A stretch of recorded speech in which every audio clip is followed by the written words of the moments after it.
Hello again, everyone. Edwin Learnard back once again. In this YouTube astrological segment, I am going to be talking about Scorpio relationships part 2. And yes, this does apply and pertain to the Sun, Moon, and Ascendant. Some of you may have remembered from the first series I did on zodiac signs and relationships. The thing about that was about really more specific relationships for the 12 zodiac signs, where this series is more about how they act in relationships, generally speaking, very generic as far as the zodiac signs go. And it was more, in the first one, it was more specific relationships for each of zodiac signs based on probable house cusp placements, based on probable signs on the house cusp in a solar or natal chart for the sign. So anyway, well, first thing up, as far as Scorpio relationships part 2 goes, well, Scorpio, of course, often desires a very deep, provocative relationships. They can often disdain ones, of course, that are superficial or light. I mean, Scorpio would not get on too long, probably with, I'd say, with Gemini, who could almost be the antithesis in that department in terms of superficial and light relationships. And really, Scorpio likes the deeper, the better in terms of the kind of relationships. And in their relationships, generally speaking, they will they will pursue them and also approach them with a lot of emotional intensity. Scorpio, of course, is a fixed sign, and they will often if it's a project they have to do with a significant other or a close friend or what have you, they will often get it done with that person through thick and thin. Or if there's an assignment they have to do for somebody, even if it's a work assignment for an employer, they will usually get it done through thick and thin with that strong emotional intensity.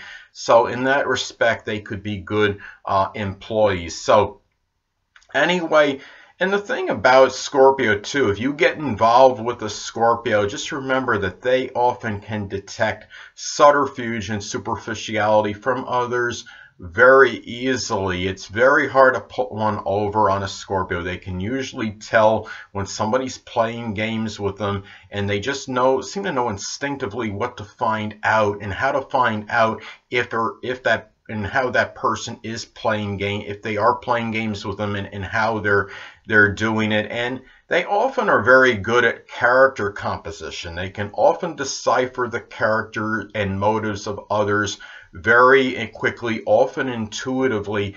That is where I think their intuition is very good in terms of character composition and understanding the motives of others and their intentions. They will often know if you are trying to manipulate them or put one over on them.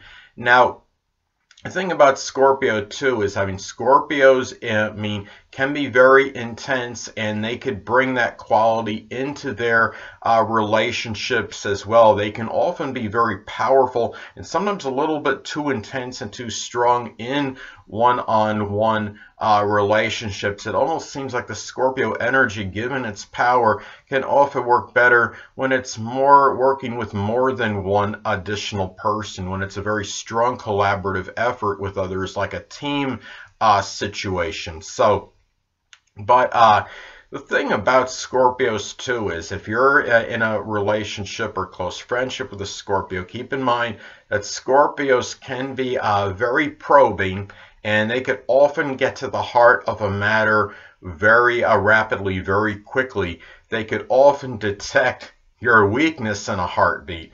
And I mean, if you make Scorpio angry, they could often use that against you and really throw that weakness up in your face, so to speak, and can really hurt you through their biting sarcasm, through their sometimes a caustic wit. And they're also, Scorpios, remember, they are very good at sleuthing and can make very good detectives. They will often admire others' sleuthing abilities. So, also, the thing about Scorpio too is that I'm going back to, like, if you make Scorpio angry and you're in a close relationship or friendship with them, they will often resort to the biting sarcasm as opposed to retaliating in a physical manner.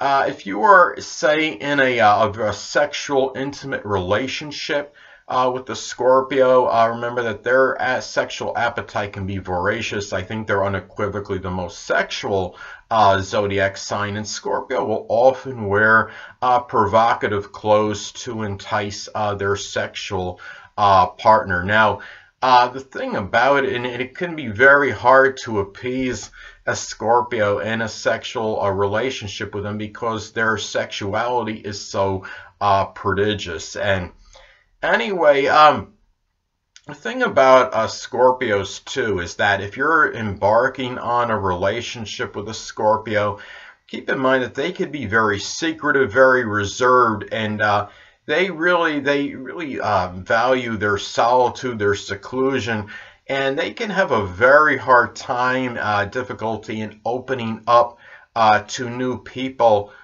in their lives. I had my grandmother had a Scorpio rising, and I mean, even though she had a very extroverted, gregarious chart overall, I mean, she had preponderance of planets above the horizon, in other words, in houses 7 through 12. She had a Leo sun, and her moon was in, her sun sign was Leo, and her moon was in Aquarius. But I mean, the Scorpio rising, I felt really dominated her personality. I mean, when I'd have people over the house that she didn't know, she took strong effrontery to it. It really exasperated her and aggravated her. Some lady I had been engaged to in like 1989, she barely even spoke to that woman, and I was engaged to that lady for at least close to a year. So it just shows you how Scorpios can be. They're very, I mean, protective of themselves, their secrets. They have a very difficult time letting someone into their life. So I guess what I'm saying to you is that if you know a Scorpio sun, moon, or ascendant, and it seems like they're holding back, or they're not really opening up to you, and you're just in the initial part of that connection, to not take it to heart or personally. It's a very, letting people in their lives could be a very slow, progressive, and evolving process for them. So anyway, but once you get a Scorpio into your life and you have earned their trust and respect, you could have a very persistent and loyal friend.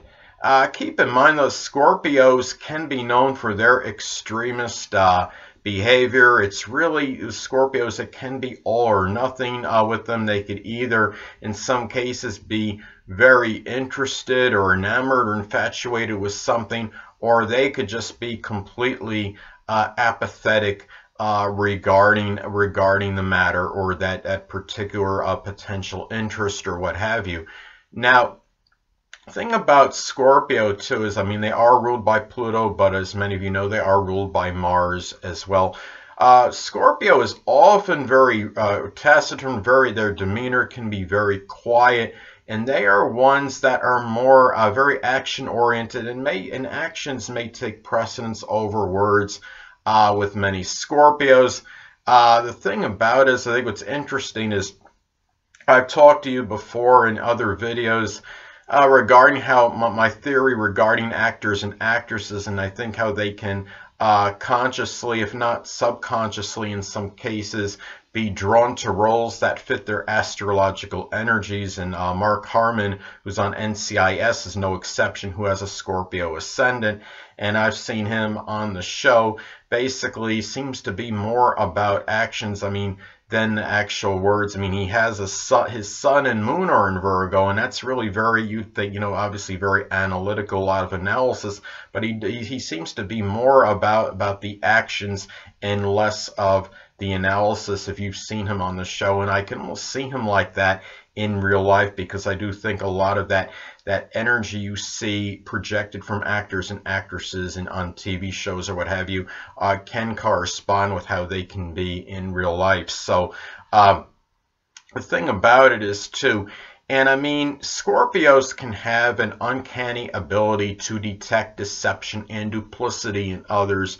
This could be very valuable to you if you're acquainted with the Scorpio and somebody is trying to manipulate you and pull one over on you, and Scorpio knows about that situation, they could be able to detect that kind of manipulation and perhaps deception that is being projected toward you from others. Now, the thing about Scorpio too, what's really what is very beneficial about knowing a Scorpio, well, is that also they could just be nearly downright unflappable in emergency and crisis situations.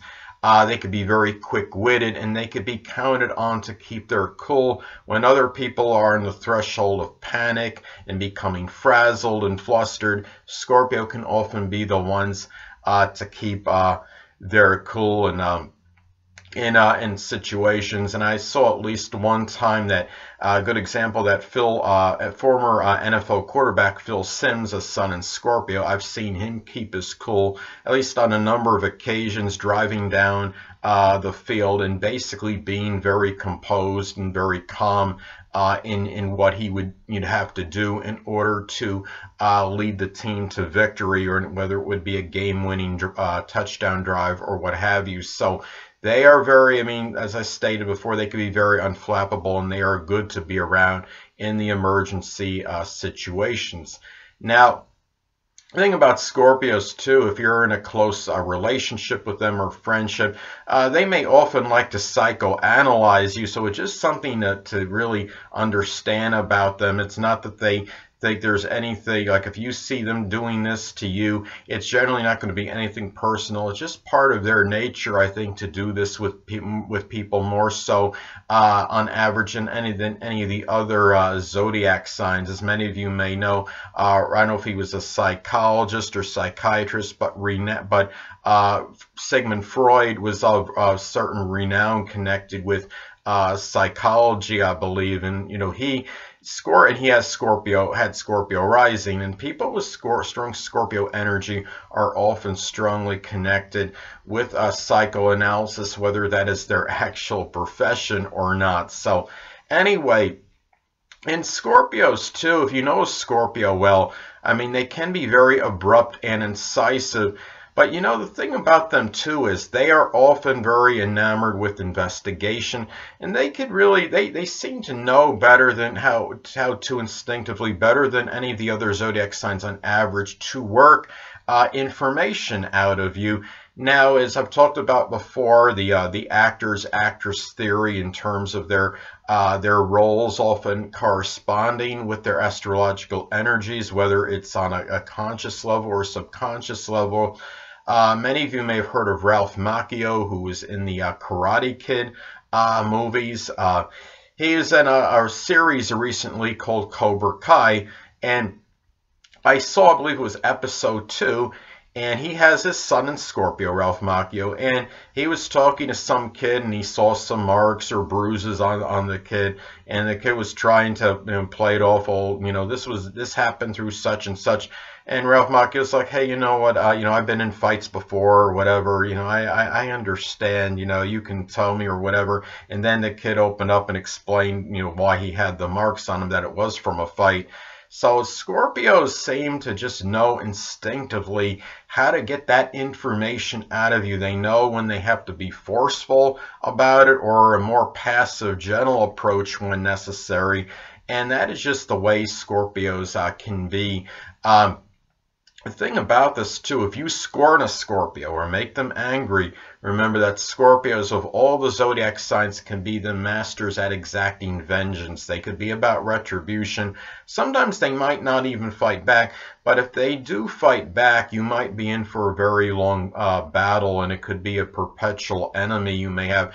And they may do something in such a way where very surreptitiously, in very stealth-like fashion, that you might not even know what really got you until well after they actually did it. So, I mean, they are just very subtle and very quick. They really just know how to work something and do something, and you may not even be able to pin it on them or actually verify it was them, but you will have some suspicion that that person actually did whatever it was to you. So they are very, Scorpios are talking about a formidable adversary they can be that way, and they are also, they could be one of the best friends in the world for you, or they could be a formidable enemy. It's really kind of take your pick. So anyway, now if you're really as far as enjoyment with the Scorpio friend, or a Scorpio intimate, someone you're involved with that's a Scorpio sun, moon, or ascendant in an intimate relationship, they often like to play, I mean, I would say like mystery games like Clue, or like a Sherlock Holmes game, 221B Baker Street, I believe is the title of one of those board games connected with Sherlock Holmes. And also, I mean, they're about often transformation, what they can enjoy, like recycling could be a hobby for them, or investigation, even going around their neighborhood or their home with a metal detector trying to find coins maybe. They also, many Scorpios could be interested in occult, supernatural, and astrological subjects. So if you have a Scorpio friend, or Scorpio you're in sexual intimate relationship or what have you, and they are into astrology, they often could be very proficient at it, because Scorpio is, I consider them the most occult of all the signs, and they could make the best astrologers perhaps, and they will often be able to look at your chart. The ones that are into astrology can often be able to look at your chart and be very proficient at it. Interestingly, we got three renowned astrologers with Scorpio rising, both very good, and Liz Green, Alan Oken, and Stephen Forrest all have Scorpio rising, all very proficient at. I mean, Liz Green may actually be the best. Between her, I think it might be between her and Alan Oken, might be the best astrologers out there. The thing too is that Scorpio too, the way they could be very beneficial to, if you're involved with a Scorpio, is that they could be very empowering and motivational. They are ones that can often inspire you to make a major change or transformation in your life, because it is the sign of transformation. Scorpios are often strongly about resiliency and battling back from adversity, and they can inspire you to do so well. And with their strong, indomitable spirit, going back to my grandmother, there was one time when she walked to a fast food place for me. I think it was at least a half a mile she must have walked, and she was somewhat crippled. She had a bad leg, if I remember right, and she still found a way to do this for me. She was like around 70, 71 years old at the time, and she still did this for me. And the thing about Scorpio energy is that they are ones that of all the signs really do not want to admit defeat and be conquered in life, or just with general abilities or what have you. They will often fight old age and death to the bitter end a lot stronger than the other signs collectively on average. And another thing I want to talk about Scorpios is that even though they could look very calm and placid and composed, and if you say something derogatory to them or you ridicule them, and a lot of times they might just look at you and not even say anything, they'll just have a very placid, calm look. But keep in mind that Scorpios can be rather hypersensitive. It is a water sign. There's a lot of turbulent emotions beneath their surface. So just really be careful about Scorpio's feelings. They are still a water sign, and they might not show their emotions readily, but when they really explode and let it out, it could be like a volcanic eruption. So anyway, and the thing is, that's basically it. And I want to talk about one more thing I thought was interesting, is going back to Scorpios being really that most occult and ones connected with the supernatural strongly. I think it was interesting. I had a friend of mine way back when who was a Scorpio moon and ascendant, and I saw him walking one day with a Ouija board strapped around his wrapped around his back. He had like some kind of rope or something. He tied it around his back. I thought that was a little interesting. Seemed a little eccentric to me, but nonetheless, I'm thinking, yep, there's that Scorpio energy coming out in him. But anyway, people, that'll conclude this YouTube astrological segment for Scorpio Relationships Part 2. Stay tuned next time, where I'll be talking about Sagittarius Relationships Part 2. Two things I want to get with you on before I head out. Firstly, the stars may impel but do not compel. And secondly, never isolate any single astrological element, aspect, planetary placement, position, configuration, influence, or what have you, and make an analysis of a person astrologically speaking based on this alone, because astrologically speaking, the person is the sum of all their components in their natal chart and not just one. Until next time, people, stay well.